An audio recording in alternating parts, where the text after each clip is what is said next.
July రెండో వారంలోకి వచ్చినాం. కానీ ఇప్పటి వరకు కృష్ణానదిలో చుక్క నీటి ప్రవాహం లేదు. ప్రధానంగా తెలంగాణ, ఆంధ్రప్రదేశ్లో కృష్ణానదిలో పైనున్న జూరాల, శ్రీశైలం, నాగార్జున సాగర్, పులిచింతల ఈ ప్రాజెక్టులన్నీ నిండితేనే కృష్ణా డెల్టాకి నీళ్ళు వెళ్తాయి. అంటే ప్రకాశం బ్యారేజ్ నుంచి కృష్ణా డెల్టాకి నీళ్ళు వెళ్తాయి. కానీ ఇప్పటి వరకు అసలు జూరాలకే వరద మొదలుగాలే. శ్రీశైలం అయితే పూర్తిగా డెడ్ స్టోరేజ్లో ఉంది. నాగార్జున సాగర్లో 30% 40% వాటర్ ఉన్నాయి. వీటిని కిందికి వదిలేసే పరిస్థితి లేదు. పులిచింతల పరిస్థితి కూడా అంతే. అయినా కూడా ప్రకాశం బ్యారేజీ కింద ఉన్న కృష్ణా డెల్టాకి ఆంధ్రప్రదేశ్ గవర్నమెంట్ నీళ్ళని రిలీజ్ చేసింది. ఎందుకు, ఎట్లా రిలీజ్ చేసింది అంటే, గవర్నమెంట్కి రైతుల పట్ల అట్లనే రాష్ట్ర సమస్యల మీద పట్టింపు ఉంటే చేయొచ్చు. ఎట్లా చేయొచ్చు? 2017 సంవత్సరంలో అప్పటి పశ్చిమ గోదావరి జిల్లా, అంటే ఇప్పుడు పోలవరం జిల్లా పట్టిసీమ అనే ప్రాంతం దగ్గర అప్పట్లో ఏపీ గవర్నమెంట్ పట్టిసీమ ఎత్తిపోతల పథకం అని పెట్టింది. ఈ పట్టిసీమ ఎత్తిపోతల పథకం నుంచి రోజుకి 1/2 TMC చొప్పున నీళ్ళని కృష్ణానదికి తీసుకొచ్చేలా అప్పట్లోనే డిజైన్ చేసిర్రు. YS Rajasekhara Reddy Polavaram project start చేసినప్పుడు ఫస్ట్ రైట్ కెనాల్ని దువ్విర్రు. పోలవరం డ్యామ్ నుంచి ప్రకాశం బ్యారేజీని కలుపుద్ది పోలవరం రైట్ బ్యాంక్ కెనాల్. ఈ పట్టిసీమ నీళ్ళని ఎత్తి ఆ పోలవరం రైట్ బ్యాంక్ కెనాల్లో పోయడంతో డైరెక్ట్గా ఆ నీళ్ళు వచ్చేసి ప్రకాశం బ్యారేజ్లో కలవడానికి వీలయ్యింది. ఆ ప్రాజెక్ట్ని 2017 సంవత్సరంలో టీడీపీ గవర్నమెంట్ స్టార్ట్ చేసింది, కంప్లీట్ చేసింది. ఈ ప్రాజెక్టు కడుతున్నంతసేపు అప్పట్లో ప్రతిపక్షంలో ఉన్న వైఎస్ఆర్సీపీ పార్టీ ఆ ప్రాజెక్టు వల్ల కలిగే నష్టాలు, ఆ ప్రాజెక్టులో జరుగుతున్న లోపాలని ఎత్తి చూపించింది. కానీ 2019లో వైఎస్ఆర్సీపీ గవర్నమెంట్ అధికారంలోకి వచ్చిన తర్వాత పట్టిసీమను నెగ్లెక్ట్ చేయలేదు.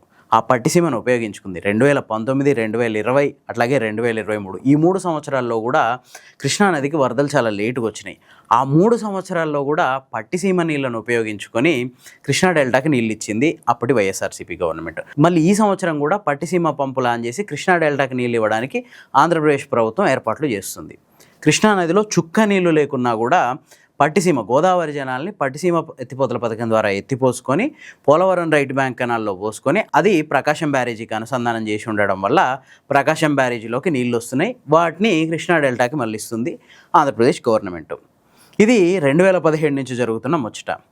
కానీ మధ్యలో ప్రభుత్వం మారిన ఈ పథకాన్ని పక్కన పెట్టలేదు. పథకం మీద విమర్శలు చేసిన పార్టీ కూడా ఆ పథకాన్ని ఉపయోగించుకుంది. కానీ తెలంగాణలో పరిస్థితి పూర్తిగా డిఫరెంట్గా ఉంది. ఎగువ గోదావరిలో నీళ్ళు లేవు. గోదావరి బాసర దగ్గర తెలంగాణలోకి ఎంటర్ అయింది. అక్కడి నుంచి కాళేశ్వరం వరకు ఎగువ గోదావరిలో ఒక్క చుక్క నీళ్లు లేవు. ఎందుకంటే పైన మహారాష్ట్రలో కానీ కర్ణాటకలో కానీ వర్షాలు పడట్లేదు. కానీ కాళేశ్వరం తర్వాత ప్రాణహిత నది వచ్చి గోదావరిలో కలిసిన తర్వాత ప్రాణహిత నది దగ్గర 90,000 క్యూసెక్ల నీళ్ళని తీసుకొస్తుంది. కాళేశ్వరం దగ్గర ఆ నీళ్ళని ఎత్తిపోసుకునే అవకాశం ఉన్నా గవర్నమెంట్ ఎత్తిపోయట్లేదు. ఎల్నినో పరిస్థితుల్లో కరువు వచ్చే అవకాశం ఉంది, రైతులతో పాటు సాగు తాగునీటికి తీవ్రమైన ఇబ్బంది వచ్చే అవకాశం ఉంది అని పర్యావరణవేత్తలు, సైంటిస్టులు చెప్తున్నా కూడా ప్రభుత్వం ఆ నీళ్ళని యథేచ్ఛగా కిందికి వదిలేస్తుంది. అయితే ఇక్కడ ఇబ్బంది ఉందని చెప్తుంది. మేడిగడ్డ ప్రాజెక్టు పైన కన్యపల్లి పంప్ హౌస్ నుంచి నీళ్ళని ఎత్తి అన్నారం, సుందిళ్ళ బ్యారేజీల్లో పోస్తే ఆ బ్యారేజీలు కూలిపోతాయేమో అని చెప్పి భయపడుతుంది కాంగ్రెస్ గవర్నమెంట్. అయితే ఇది దాటిన తర్వాత సమ్మక్క బ్యారేజ్ అని ఇంకో బ్యారేజ్ ఉంటుంది. మేడిగడ్డ దాటిన తర్వాత నెక్స్ట్ తెలంగాణలో ఉన్న బ్యారేజ్ సమ్మక్క బ్యారేజ్. దీన్ని ఏటూరు నాగారం మండలం తుపాకులగూడెం దగ్గర నిర్మించారు. ఈ తుపాకులగూడెం ప్రాజెక్టు లేదంటే సమ్మక్క బ్యారేజ్ దీన్ని ఎందుకోసం నిర్మించారంటే దేవాదుల ప్రాజెక్టు కోసం.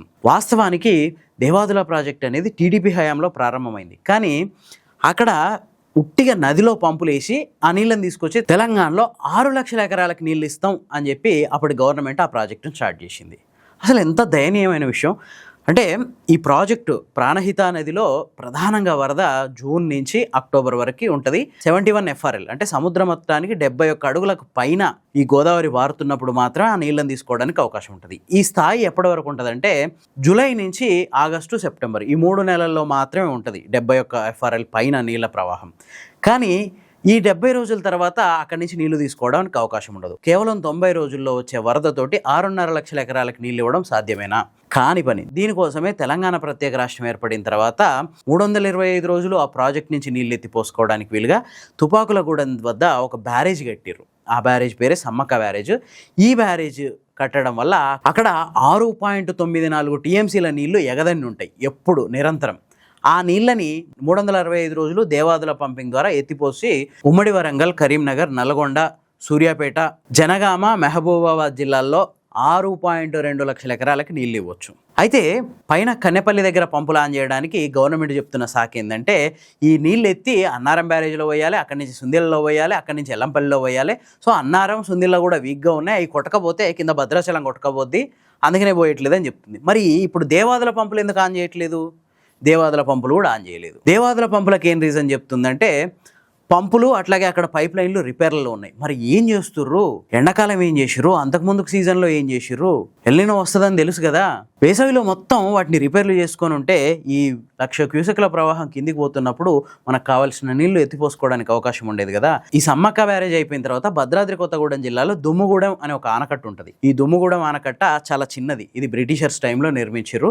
అది చాలా చిన్నది, 1.5 TMCల కెపాసిటీ. ఇది సరిపోదు. భద్రాద్రి కొత్తగూడెం, ఖమ్మం, మహబూబాబాద్ ఈ 3 జిల్లాల్లో దగ్గర 4.5 లక్షల ఎకరాల ఆయకట్టును తయారు చేయాలి. సో ఈ 1 TMC ఈ చిన్న దుమ్ముగూడెం ఆనకట్ట సరిపోదు అని చెప్పేసి ఈ ఆనకట్ట కింద జస్ట్ ఒక 100 మీటర్స్ దూరంలో కొత్తగా సీతమ్మ తల్లి సాగర్ అని చెప్పి, అది కూడా బీఆర్ఎస్ గవర్నమెంట్లోనే స్టార్ట్ అయింది. సీతమ్మ తల్లి సాగర్ ప్రాజెక్ట్ని బీఆర్ఎస్ గవర్నమెంట్ స్టార్ట్ చేసింది. అది ఆల్మోస్ట్ 95% పనులు పూర్తయిపోయినాయి. బ్యారేజ్ నిర్మాణం పూర్తయిపోయింది. ఈ బ్యారేజ్ ఇది డ్యామ్, దీని కెపాసిటీ 36.7 TMCలు. దీని ద్వారా ఖమ్మం, మహబూబాబాద్, భద్రాద్రి కొత్తగూడెం ఈ 3 జిల్లాల్లో 4.5 లక్షల ఎకరాలకు నీళ్లు అందించాలి. ఈ బ్యారేజీ పైన సీతారామ లిఫ్ట్ ఇరిగేషన్ ప్రాజెక్ట్ అని కట్టి ఆ లిఫ్ట్ ద్వారా మహబూబాబాద్, ఖమ్మం, భద్రాద్రి కొత్తగూడెం ఈ 3 జిల్లాల్లో 4.5 లక్షల ఎకరాలకు నీళ్ళు ఇవ్వాలనేది గవర్నమెంట్ ఆలోచన.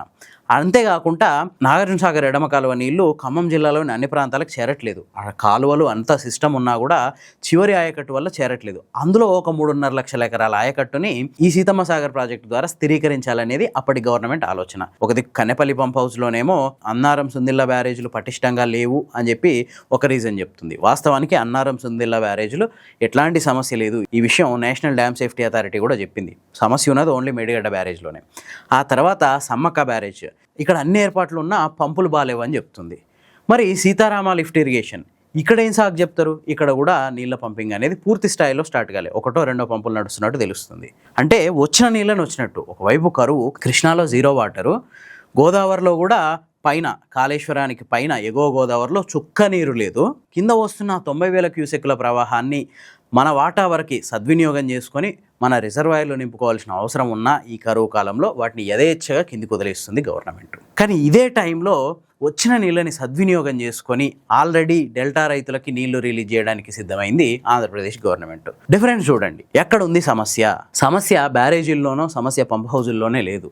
సమస్య మన ఆలోచనలో ఉంది. అంటే ప్రతిపక్షాన్ని దెబ్బతీయడమే ఉద్దేశంగా పెట్టుకొని ఈ ప్రాజెక్ట్ని ఎక్కడ ఆపరేట్ చేస్తే ఈ ప్రాజెక్ట్ని స్టార్ట్ చేసిన వాళ్ళకి పేరు వస్తుందో అన్న భయంతో మొత్తం ప్రాజెక్టులనే మూలకు పెట్టడం ఎంత దుర్మార్గమైన చర్య.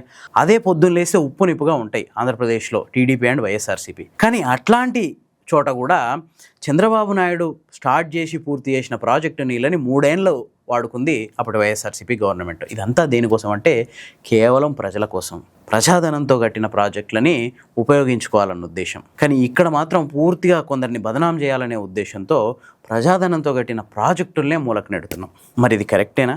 మీకేమనిపిస్తుంది? కామెంట్స్లో చెప్పండి. ఈ కథనం కనుక మీకు నచ్చితే లైక్ చేయండి, షేర్ చేయండి. ఇలాంటి మరిన్ని మంచి కథనాల కోసం ది ఫోర్త్ ఎస్టేట్ ఛానల్ని సబ్స్క్రైబ్ చేసుకోండి.